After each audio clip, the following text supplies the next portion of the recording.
咁跟住教嘅咧就係燕翼繽紛小丸子，咁材料就有白肉粉啦。咁白肉粉就好似中國嘅糯米粉咁樣樣嘅，咁但係比中國嘅糯米粉咧就更加煙韌，同埋凍咗咧都依然都好有口感嘅。咁同埋炸好咗嘅甘筍汁啦、綠茶粉啦、紫心番薯嘅薯蓉啦、砂糖。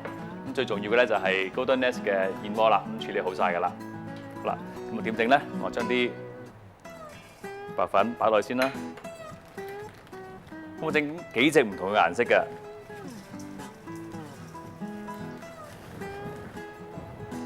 我準備隻碟先。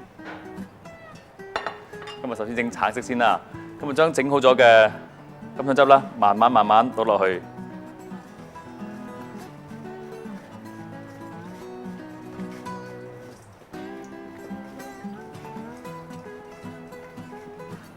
咁整佢成為一個咧有橙色啦，同埋有甘筍味道嘅一個粉團咁樣樣。咁除咗加甘筍汁之外咧，仲加少少糖，調翻個味出嚟嘅。然之後咧，好似搓麵粉咁樣搓勻佢，咁變成一個咧橙色嘅糯米粉團。咁顏色好靚嘅，橙色咁樣樣。咁跟住咧，我哋就咧將佢搓成一粒粒湯圓咁樣嘅形狀。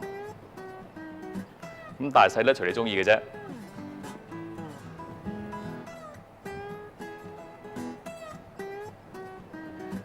如果屋企有小朋友嘅話咧，一齊做咧就好開心㗎。佢做啲勞作咁樣樣嚇。咁搓完橙色之後咧，就可以搓其他唔同顏色啦。好啦，咁洗翻乾淨個兜之後咧，咁可以搓其他顏色啦。咁今次咧，搓呢個紫心番薯，咁只要將個紫心番薯蒸熟咗佢，然之後咧用叉壓爛咗佢咧，就變成一個紫心番薯嘅蓉啦。我哋可以加落去啦，深淺色咧亦都隨意嘅啫。咁呢個咧就加少少水，亦都好似頭先咁樣樣咧，搓勻佢。咁最要搓勻佢啦，點嘅色咧就可以勻循啲，靚啲啦。嗱，咁好快咧，又搓成第二個色啦。呢個係紫色嘅。咁同樣地咧，我哋都可以搓成唔同嘅大細。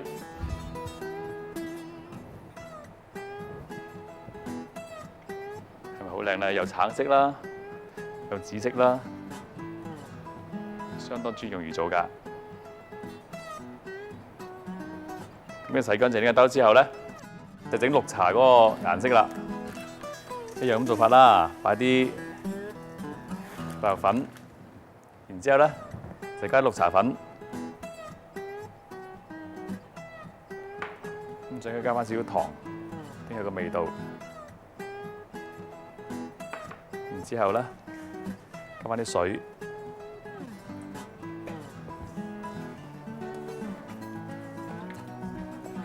綠茶味咧係最香嘅。好啦，咁啊搓成一個綠色嘅粉團啦，亦都係咧就將佢搓成唔同大細嘅丸子啦。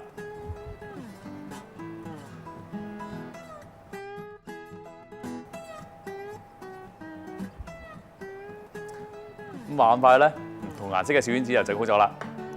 咁跟住落嚟咧就煲滾煲水，就將小丸子咧就擺落去。烚熟佢嘅，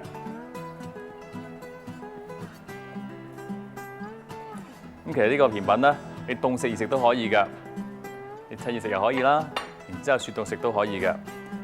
咁煮到佢咧浮起就差唔多啦。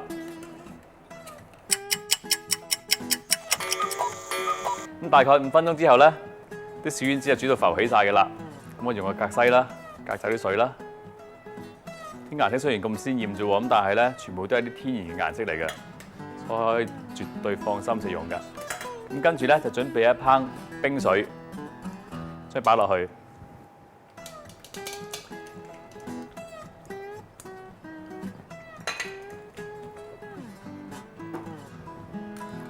浸一浸佢啦。咁呢個糯米粉嘅好處咧，除咗可以食之外咧，你仲可以擺喺冰水度浸住佢，可以保存幾日咁耐㗎。好啦，到食嘅時候點食咧？咁啊預先燉好咗燕窩啦，好啦，咁到食嘅時候咧，就喺冰水度撈出嚟，然之後咧就擺落去預先燉好個燕窩度，咁就可以食得㗎啦。中意擺幾多都可以嘅，其實冇乜所謂嘅。